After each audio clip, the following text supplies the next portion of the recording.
এনার একটি ভাঙা ঘর ছিল। ঝড়ে উড়ে যাওয়ার পরে তিনি অনেক কষ্টে এর আগে ছিল। দেখা গেল যে বৃষ্টি আসলে ইনি ঘরের মধ্যে কোনো আশ্রয় পেত না। একটা তিরপল বা পলিথিন দিয়ে ইনি ঘরে শুয়েছিল। আমরা এসে নিজে দেখেছি। দেখার পরে এনারা আমরা আশ্বস্ত করে দেই যে আপনার একটা ব্যবস্থা আমরা করে দেব। তো অবশেষে এনার জন্য এই ঘরটি বরাদ্দ করা হয়েছে এবং তার সমাপ্তিও আমরা করে দিয়েছি। অলরেডি আমরা ঘরটা কিন্তু উত্তোলন করতে সক্ষম হয়েছি। তো আজকে এনার জন্য একটি চাউলের বস্তা বরাদ্দ ছিল। আপনি চাউল পেয়েছেন? তো আপনি এই বস্তাটা পেয়েছেন না? এখানে কত কেজি চাউল আছে জানেন? 25 কেজি। ও, আপনার আইডিয়া ভালো আছে। তো আপনি আমাদেরকে জানিয়েছিলেন যে আপনি এটাকে অনেক কষ্ট করতেছিলেন। এর আগে আপনার কি মানে কোন ঘরে আপনি ছিলেন? ভাঙা চালার মধ্যে নাকি? ভাঙা চালারের মধ্যে আছে। ভাঙা চালারের মধ্যে বিছনি ভিজি যায় এক পাকে কোনো মতে থাকি। আচ্ছা আচ্ছা, কষ্ট করেছিলেন। কষ্ট করি।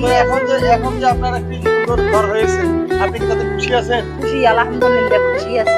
খুশি আছি। আমি তোমার জন্য 5 ওয়াক্ত নামাজ পড়বো, দোয়া করবো। ওই ঘরে যে দেখো বলো তোয়ালি ফেলায় আছে, নামাজে পড়ো। আচ্ছা আচ্ছা। তো আপনি আমাদের জন্য দোয়া করবেন। আর আপনার স্বামী কোথায়? আপনার স্বামী দেখেছিলেন? স্বামী আছে দেশের বাড়ি। আচ্ছা আচ্ছা। এটাকে যে আপনি আমরা মাংস দিয়েছিলাম, চাউল দিয়েছিলেন, এগুলো আপনি পেয়েছিলেন? আলহামদুলিল্লাহ। আপনি যেহেতু এখন আপনার ঘর হয়েছে, এখন আপনার কিন্তু আমরা দেখব আপনার যেভাবে যতটুকু আমরা সহযোগিতা করা দরকার আপনার পাশে আমরা কিন্তু আছি। ঠিক আছে? তো আপনার দুশ্চিন্তার কোনো কারণ নেই। আমরা যেহেতু আপনার পাশে আছি, নিশ্চয়ই একটা ভালো কিছু আপনার অবশ্যই একটা করবো। কারণ ঘর আপনার ছিল না, ঘর দিয়ে দিছি। এখন দেখা গেল খাদ্যদ্রব্য আপনি পাচ্ছেন পর্যায়ক্রমে, আরো ভালো কিছু পাবেন ইনশাআল্লাহ। প্রিয় বন্ধুরা, ইনি আমাদেরকে জানিয়েছেন ইনি খুব খুশি আছেন, খুব হ্যাপি আছেন। তো আপনার যদি আমরা ভালো করে থাকি, তো আমরা কিন্তু দোয়ার দাবিদার। অবশ্যই আমাদের জন্য দোয়া করবে। তোমার জন্য দোয়া না করি আমরা তোমার ঘরে থাকি, নামাজ পড়ি বাবা, যে ভাত খাবো, খেয়ে দে কত আল্লাহর নাম স্মরণ করবো বাবা, তোমার জন্য করে আমি দোয়া করবো।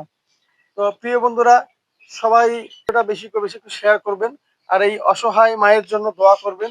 ইনার জন্য সংসারটা অচিরেই স্বাবলম্বী হয়ে আসে।